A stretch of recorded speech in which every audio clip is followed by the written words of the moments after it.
chances are you have diabetes.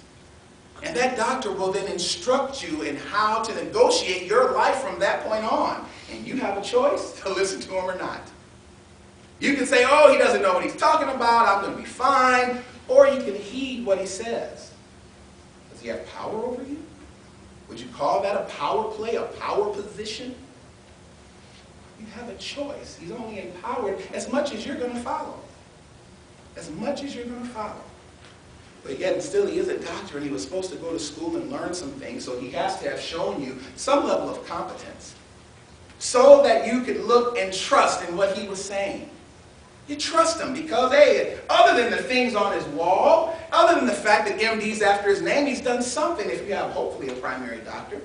But you're going to trust what he says. You might even get a second opinion. He doesn't care. He's not the one with diabetes, you are. But he'll instruct you. He took an oath to do that. He took an oath that he is going to do good in his profession. He said that that's what he was going to do. They even have God mixed in their Hippocratic oath too. But the idea is that he made a promise. Now if we ask ourselves, does that give him power? Is he in a power position? A doctor doesn't dictate how diabetes works, and he doesn't give out diseases so we can come to him with power, where he can exercise power over us. These things in life just happen. And when they happen, it's good to know, and we should find comfort in the fact that there are people that we can go to that will help us. And that's what the doctor is supposed to be. So is the evangelist. It's supposed to be someone that you trust, that knows God's word, that you can go to, and that they will help you. Just instruct you in what the book says. That's all they do. The Bible then, of course, in 1 Timothy 4, 13 through 15, Paul says to Timothy, till I come, give attendance to reading, to exhortation, to doctrine. Neglect not the gift that is in thee, which was given thee by prophecy with the laying on of the hands of the presbytery. Meditate, verse 15, upon these things. Give thyself wholly to them, that thy profiting may appear to all. Take heed unto thyself and unto the doctrine, continue in them, for in doing this thou shalt both save thyself and them that hear thee. Wow, they didn't see obey in there. But clearly I see an establishment of trust. Clearly I see that Timothy was to be someone that the church could go to, because they have looked at his life and his progress or profiting was seen by all. That they could look and say, wow, this is the man of God. How did they know? Not because of his mom and dad. That ain't how they knew. Not because of his grandma. It wasn't that. They saw what he did. Doesn't that sound familiar?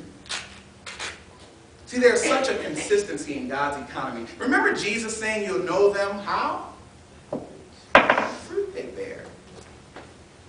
And that's everywhere in the kingdom of heaven. You'll know them by the fruit they bear. God didn't want us to be blindsided by bad leadership. He didn't want us to be in a position that we would honor titles, because he's not about titles. But what he's about is doing the will of the Father. And he says that that's something that you can trust in because you're going to see it first. He says he wants you to see it, demonstrate it, before you step out there on faith and follow it. He wants you to know the truth so the truth will set you free. But the person that sits in that seat must be a person of God who will honor God in the things that they do. And now, how much power is that? It's about as much power as you see in a sheriff, about as much power as you see in a doctor. Neither one establishes policy. They just don't. But they follow and they serve. And that's what they were supposed to do. That's God's plan. The greatest in the kingdom, the greatest. Who's the greatest in the kingdom? It's obviously the ones who serve. The ones that would serve. Jesus said he came to do that. He didn't come to exercise a lordship with an iron fist, but he wanted people to choose, to exercise their free will and choose him based on whatever else they saw. That's always been God's leadership in his economy. And finally, this is Jimmy Neutron's teacher. I know some of you have no idea who this woman is. but she's a teacher. And when we look at teachers in the community, I don't think we necessarily see teachers as a power position. Teachers do not establish things. They don't set rules or regulations. They follow.